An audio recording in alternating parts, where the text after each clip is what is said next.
Hi there, it's Meonicorn. Today I'm going to do a book review for The Hate You Give by Angie Thomas. As you may already know, The Hate You Give is a super hyped YA contemporary debut novel of this year, and it is also an own-voice novel influenced by the Black Lives Matter movement. Our main character Star in this book lives in this poor black neighborhood, but she somehow goes to a rich private school where the majority of the students are white. And one day, Star went to a party on her neighborhood, and on her way home, she witnessed her childhood best friend got shot by the police officer when he was unarmed. The story focuses on the event after the tragedy. For example, how Star and Star's family dealing with the consequences comes after the shot of her best friend, and how Star's neighborhood and her school's reaction of this event. This book just gave you all sort of emotions. I pretty much vlogged my reaction of this book in my Read-A-Rama Readathon vlog, and I will link one link down below. You can check it out if you are interested in. Because I don't read a lot of YA books, and this book just super hyped, so I was a little bit worried at the beginning that this will be that kind of popular book that I don't necessarily like.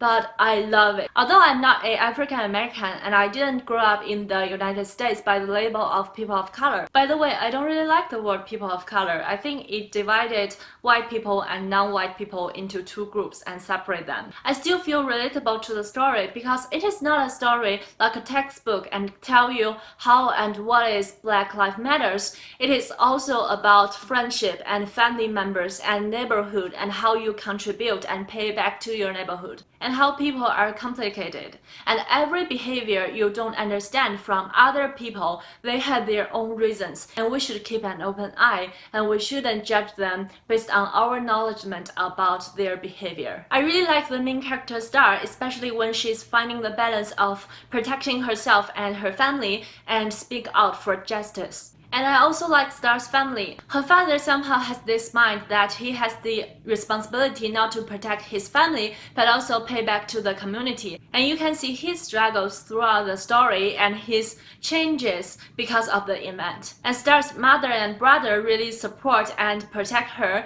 and I think it is the most amazing YA family that you can get from a book. And besides the family perspective, Star also has some struggles and things that she needs to deal in daily life, in school or between friendship or in the relationship with her boyfriend.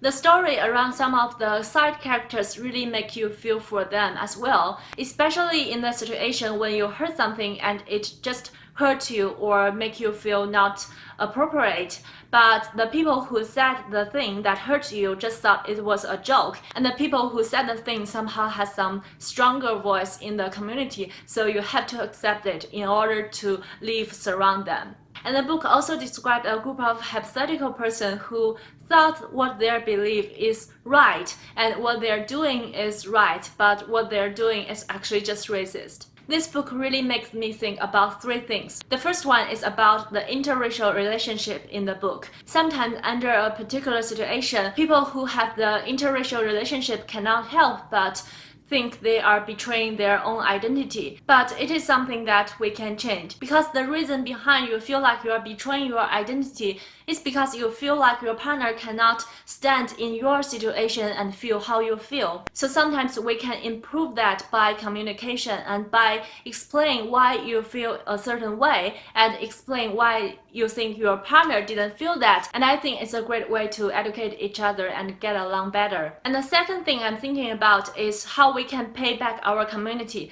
especially when people outside the community have this misunderstanding of you. In my opinion, the way we can pay back to our community is to use our own voice and own behavior to contribute to our community. And by that, somehow we can show the people outside the community that we are stronger and better than they thought. And the third thing I think after reading this book is that how many misunderstandings we have right now currently happen in the world. It's not only for African American people, but all the misunderstanding we have for different group of people, or people have different identity from us. Sometimes we misunderstand them, and sometimes we hurt them just because we don't know the background story about them. If we can all think independently, and if our thoughts can not lead by the other stronger voice, but have our own opinion, maybe there will be less hate or violence in the world. Maybe it sounds like a big talk, but I truly believe so. And for that reason, this book is super important, and I think everybody should read it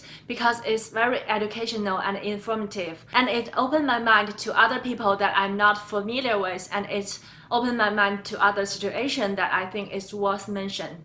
And that's it for my review of The Hate You Give by Angie Thomas. I hope you enjoyed this review, and I hope it's helpful. If you have read this book or you are planning to read it, please let me know on the comment. If you want more bookish content from me, please subscribe to me so that I can see you next time. Happy reading! Bye!